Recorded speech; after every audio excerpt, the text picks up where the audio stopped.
Muy bien, volvemos con Pasaron Cosas. Ya está con nosotros Javier Ceballos, a quien le damos la bienvenida y las gracias por estar acá en la mesa de Pasaron Cosas, en los estudios de Caras y Caretas TV, para hablar de la columna, desarrollar la columna de hoy, que va a estar focalizada fundamentalmente en las colectoras de votos. Exacto, buen día. Buen Buen día, día. ¿cómo Buenos estás? días. Acá.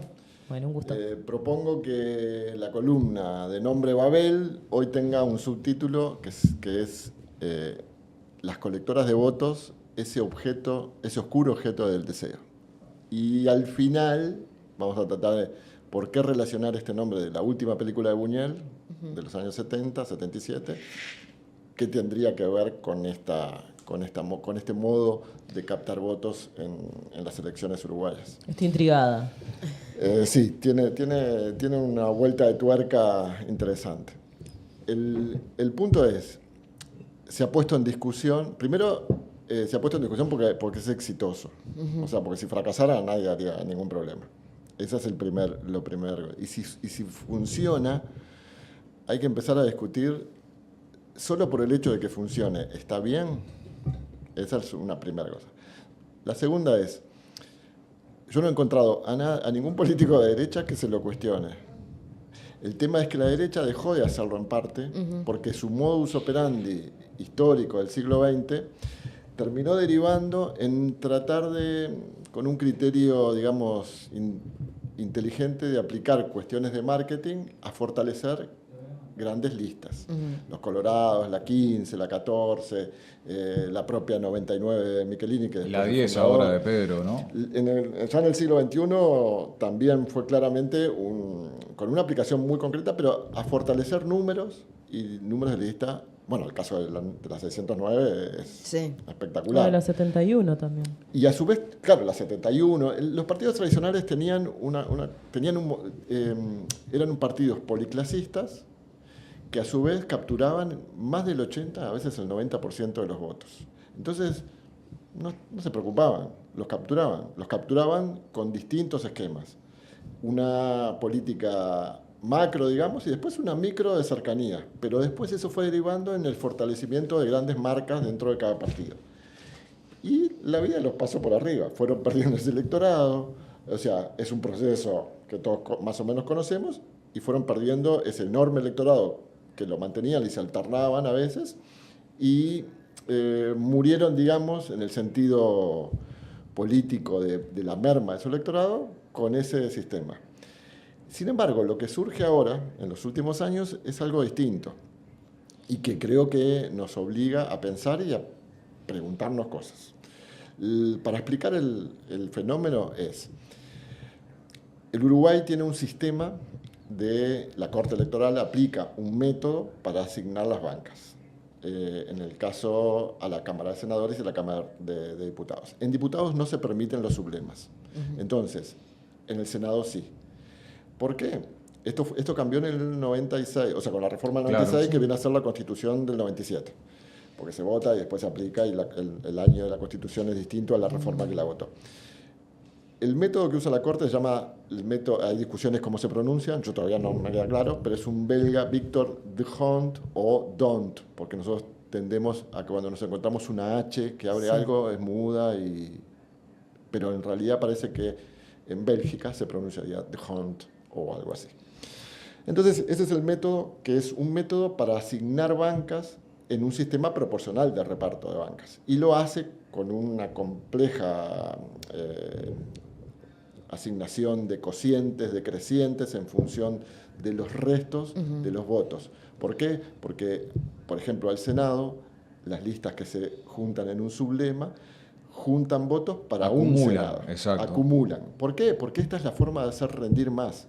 Porque si no, salvo que todas las listas acertaran en el número exacto claro, que la Corte determina que es el que paga un senador o el que necesita un senador para ser asignado, salvo que eso es imposible, ¿qué pasa con los restos? Si una lista no compite dentro de un sublema, sus restos, o sea, todo lo que saque, si es que llega, ¿no? Todo lo que saque por encima de la banca que logra, sus restos van para otro. O sea, van, en este caso, para el lema común. Sí. En este caso, Frente Amplio, Partido Nacional, Partido Colorado. Bueno, ahora ese es el problema de la coalición republicana. No tiene el lema común. Y esa es la gran discusión, que cuando ganaron no la querían hacer porque les convenía, y ahora que perdieron, ven... De haberlo hecho, tendrían otro número en el Senado. Exacto. Sí, sí, en el Senado... Y en diputados. No, porque en diputados no es por su... Lo que pasa que es Sí, pero la distribución como partidos es diferente. Claro, O sea, porque vos empezás a distribuir desde el lema, es diferente. Podrían haber pellizcado alguno más. sí, sí, eso es así porque en diputados la forma de asignación es departamental. Exacto. Y las circunscripciones es un departamento, pero a su vez no todos los departamentos tienen la misma cantidad de bancas asignadas por la población, y eso implica, lo que no pueden es tener menos de 2. Entonces, en un departamento, por ejemplo, que tiene poca población, la disputa es quién sale primero y quién sale segundo. Y entonces ahí cambia la asignación también de diputados. Pero a su vez ahora hay un traslado hacia las elecciones departamentales, que sin embargo se votan con una hoja de votación por departamento. Uno elige intendente. Sin embargo, ahora saltó el tema. Otra vez las colectoras de votos. Sectores que no tienen tantos votos o que podían tener más, ¿no?, se quejan de que viene otro y les sacan los votos. La noticia de estos últimos días, después del análisis de las listas, que es lo que primero se da, a ver cuál lista sacó más, se empezó a ver que el fenómeno del sector, por ejemplo, Compromiso por Uruguay, de Felipe Caraballo, que logró llegar al Senado con 115 listas en la elección del 2024. El otro gran caso es Humberto Castro, que tiene el movimiento Sumemos, que ya lo había hecho en el 2019. Sí. Y que fue aquel dato curioso de generar un montón de listas a nivel del país, pero que, como fue en alianza con la vertiente artiguista, la lista beneficiada fue no tanto Humberto Castro, sino la vertiente, que tenía votos por sí mismos para lograr el senador que lograban, pero que tuvieron un senador extra sin tener diputados. Sí. Y ahí todo el mundo, ¿cómo puede ser esto? Y ahí se vio la cantidad de listas que tenían en relación a este movimiento que casi nadie conocía de Humberto Castro. Pero a su vez Humberto Castro, curiosamente, lo hizo, benefició a la vertiente y no se benefició a sí mismo, digamos, porque iba de suplente. Sí. De hecho, entró en los últimos 2 meses, cuando los demás se van a hacer campaña, ¿no?, en esta elección, para esta elección, ahí entró y no tuvo ninguna relevancia, digamos, en el Senado. Ahora... Pero sí, en 2019 logró una buena cantidad de ediles a nivel nacional. O sea, si vos veías la proporción de ediles con respecto a un movimiento nuevo, decías, era sorprendente. Y ahora es lo que se da. Ahora se da por una alianza entre Sumemos, Felipe Caraballo con su movimiento, y una lista de Yamandú Costa de Canelones, la 2040, creo que es, si mal no recuerdo. Pero ahora es como una alianza. De hecho, vi en una noticia que había como un militante de alguna de estas 3 listas que dijo, bueno, los chiquitos nos rebelamos y nos unimos y nos juntamos. Entonces, pero lograron, si sumamos, 191.000 votos. Y van a tener, por ejemplo, Montevideo pasa a ser la bancada segunda después del MPP. El MPP logró 6 ediles, ellos 4. Y después en Canelones también creo que son 3 bancas.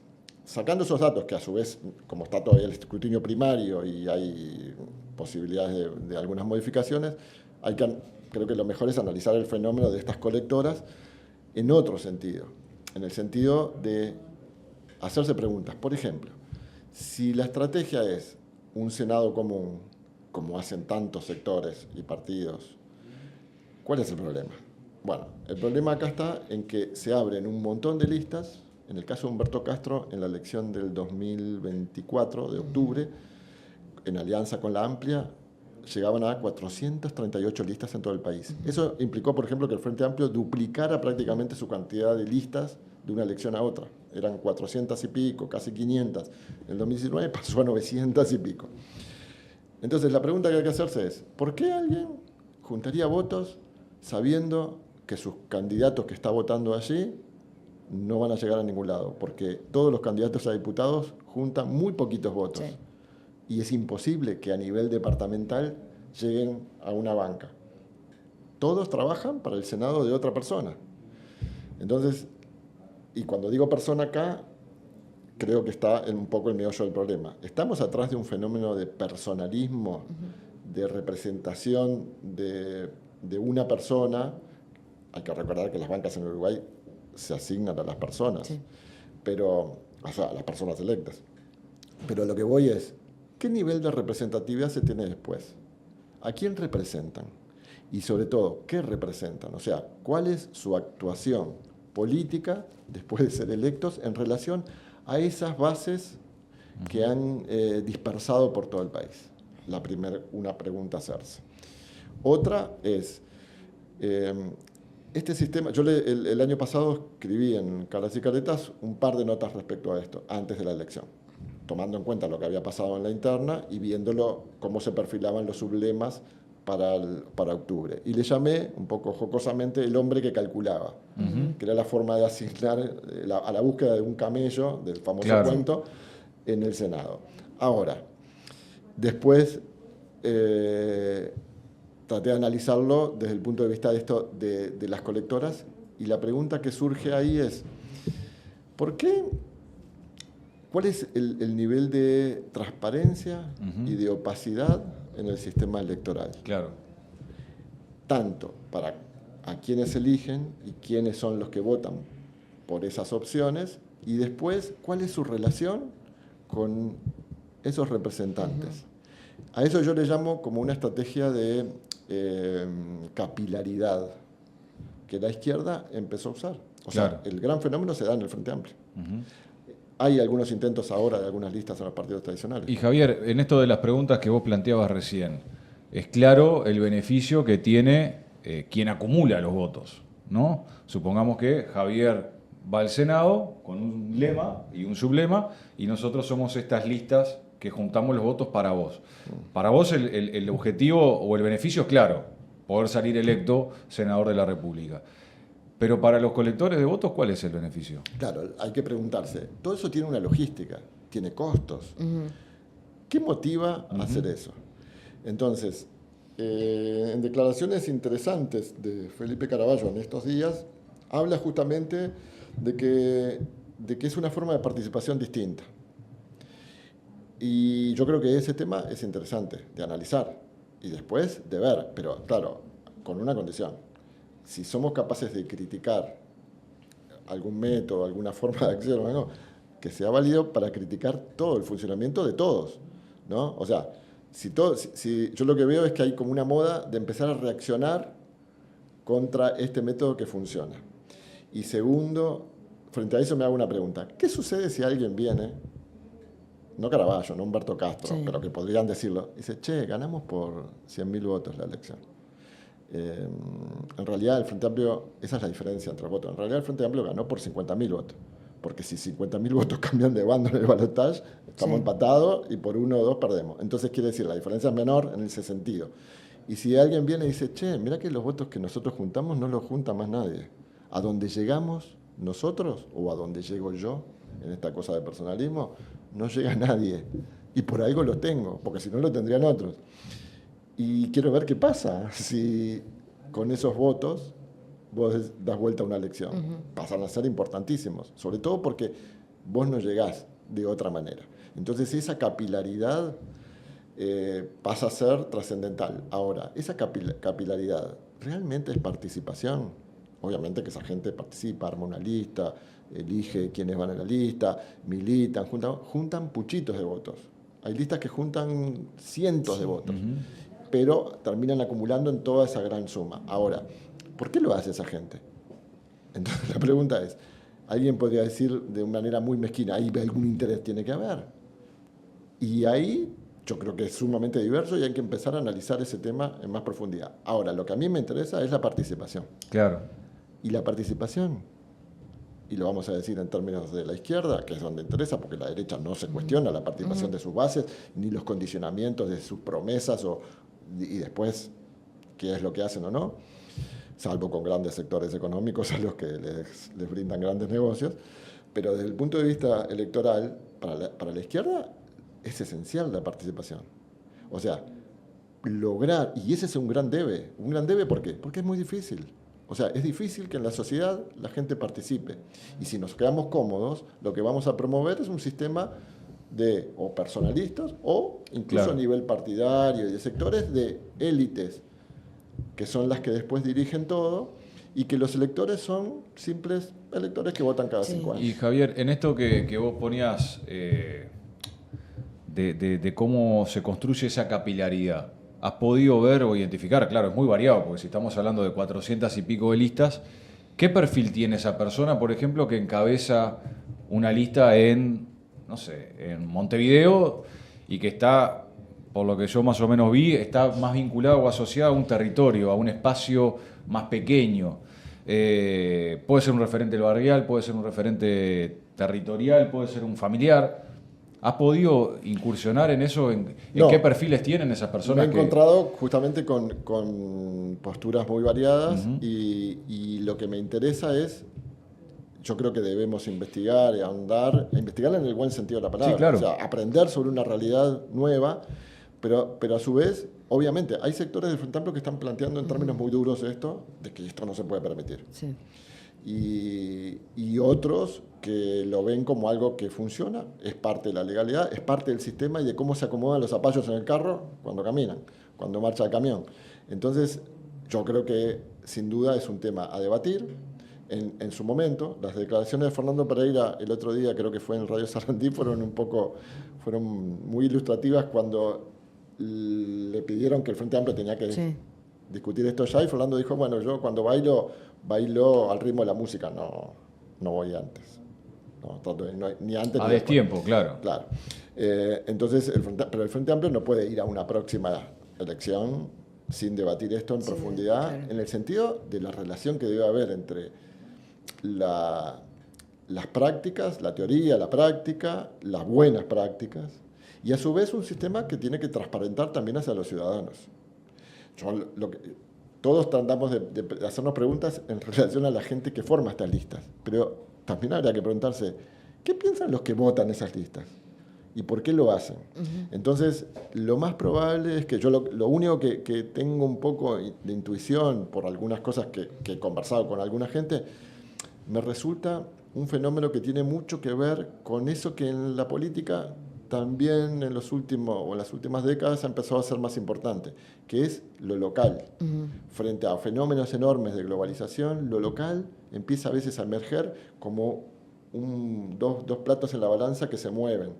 Y a su vez, a veces eso está ligado también, y acá podemos cerrar con lo de Buñuel, con relación al deseo. Hay gente que no se siente representada después por votos, puede admirar a los líderes, puede adorar a los líderes. Acabamos de ver el caso impresionante de Mujica, pero quiero decir, después su relación con esa lista, con el funcionamiento orgánico, con incluso cómo se generan las demandas desde la sociedad y cómo trabajan los sectores y partidos políticos, yo creo que ese tema es un tema en discusión que se debe analizar de la enorme diversidad que hay. Y a su vez, promover las buenas prácticas y tratar de impedir en las que no se esté de acuerdo. La izquierda tiene que tener marcos éticos de actuación, sobre todo en relación a los electores, Sí. que es la primera Yo te responsabilidad. quería preguntar algo y es, hay discusiones en la izquierda de, bueno, estas colectoras son acuerdos solamente electorales, no son programáticos, pero vos ahí estás hablando de algo de, hay gente que no se siente representada, hay gente que nunca lee un programa, que no sabe cuáles son los acuerdos programáticos de la 609, de la 1001, de la 95, de estas grandes listas nuevas dentro de la izquierda, digamos. Pero sí votan desde lo afectivo. Yo soy del interior y sé que las colectoras de votos son Martina, mi vecina, armó una lista con 12 vecinos más y le pide a la familia que la vote. Y se vota desde lo afectivo. Martina, que la conozco. Por más que no va a salir nada, la voté porque la quiero. Y entonces también la izquierda se tiene que dar esa discusión. O sea, se vota, ¿desde qué se vota cuando se vota? O sea, los acuerdos electorales existen porque hay elecciones. Es un terreno de mucha disputa, de mucha... entonces, si uno entra por lo afectivo, y bueno, yo he visto gente que en las internas puede llegar a votar en el interior a otro partido que nunca votaría porque Conoce a cierta porque persona, es un amigo claro. y que me pidió que lo votara en la lista tal. Y eso existe, Claro. el voto afectivo. Y a veces la izquierda, yo creo que como que no le presta atención a lo afectivo porque piensa que todo voto es racional. Claro, hay una dimensión desconocida, pero que en realidad no es como que no se quiere aceptar. Cuando en realidad el voto afectivo en la izquierda es importantísimo. No se puede entender, en el caso, por ejemplo, la izquierda uruguaya no se puede entender sin su adhesión afectiva en base a una épica gloriosa, ¿no? De luchas históricas. Es más, el movimiento de los trabajadores es un movimiento sumamente que construye lazos. Una de las discusiones también en este mundo postindustrial y todo, es la ruptura de los lazos en el mundo del trabajo, ¿no? La deslocalización, trabajadores individuales trabajando Desde su casa. ya. ¿Cómo se construyen los sindicatos? ¿Por racionalidad? ¿Incluso por solo el interés de lograr mejores condiciones de trabajo? Ni por asomo. Bueno, es una discusión también sobre los medios y los fines, ¿no? Sobre si está bien utilizar cierto mecanismo para alcanzar tal fin, pero no está bien si tenemos en cuenta lo que pensamos, en el sentido de lo ideológico, ¿no? Claro, pero yo lo que pongo sobre la mesa es, a mí no me gusta mucho este sistema. Tiendo a ser un poco contrario a la aplicación de estos métodos, pero a condición que se discuta el de lo que hacemos todos y que veamos las luces y sombras y las opacidades que tenemos. Voy a poner un ejemplo, sin aludir o sin siquiera mencionar a ninguna lista, a ningún sector. En el Frente Amplio hay sectores distintos, partidos, movimientos, como se llamen, grandes y chicos. Yo a veces me río porque las cosas que les criticamos a veces a listas muy potentes y fuertes, los sectores chiquitos las reproducen a escala, solo que a su escala. Entonces queda como más invisibilizado. Primer cosa. La segunda, ¿qué sucede con, por ejemplo, la actuación parlamentaria? O sea, ¿qué posiciones se defienden, se promueven sobre distintos temas cuando cada sector tiene su definición, su forma de entender ese tema, cómo encararlo, cómo está dentro de su programa, de sus principios, estatutos, lo que sea, pero después tiene que actuar en una bancada. Y en las bancadas lo que se dan son discusiones sobre temas, proyectos concretos que hay que aterrizar en la realidad y a su vez hay posiciones que a veces difieren mucho. Incluso legisladores que integran una lista votan en la bancada cuando se tiene que resolver cómo se lleva el tema de manera distinta. Y hay como cruces que trasvasan esas listas, incluso sus lemas. Vamos, para hablar, por ejemplo, en temas de economía, en temas de ambiente, De derechos humanos. derechos humanos. Entonces hay como... Y sin embargo, yo lo que digo es, ni siquiera la gente que está muy metida en el sentido de militantes, de relación con la orgánica, tanto del Frente Amplio en su conjunto como de cada sector o partido, a veces ni se enteran de esos cambios y de esas posturas distintas. Entonces, ahí hay opacidades, porque aparte, yo siempre me pregunto, ¿cuál es el problema? En que todo el mundo sepa qué es lo que se discutió y cómo se dio y cuáles fueron las posturas. Sí. Porque aparte, acá viene otro tema que ya es más filosófico. No recuerdo quién dijo esto, pero decía, hay gente que se enorgullece de tener las mismas ideas. A mí me avergüenza lo poco que cambian las mías, en el sentido más dialéctico de la cuestión, ¿no? Y no en el sentido de acomodar el cuerpo de acuerdo a lo que me conviene. Pero bueno, esas son las cosas que hay que discutir. ¿Cómo cerramos esto con Luz Buñuel y el oscuro objeto del deseo? Porque acá hay mucho deseo, no solo en el sentido... ¿Y hay oscuridad? Y hay oscuridad, justamente. Entonces yo un poco lo relacionaba con eso, ese deseo, esa oscuridad, ese deseo de captar votos. Pero curiosamente, Buñuel, en la que terminó siendo su última película, hace algo muy curioso. Recuerden que Buñuel era sumamente irónico, tenía un manejo muy fino del sentido del humor y tenía una suerte de anticlericalismo muy específico, o sea, contra las represiones de la izquierda. En esta película, concretamente, esta oscuridad del deseo estuvo vinculada a dos datos curiosos o dos cosas que aparecen en la película muy extrañas. Una refiere a una cuestión erótica, que es que la misma lencería que tiene un alto contenido erótico se transforma en una especie de cinturón de castidad.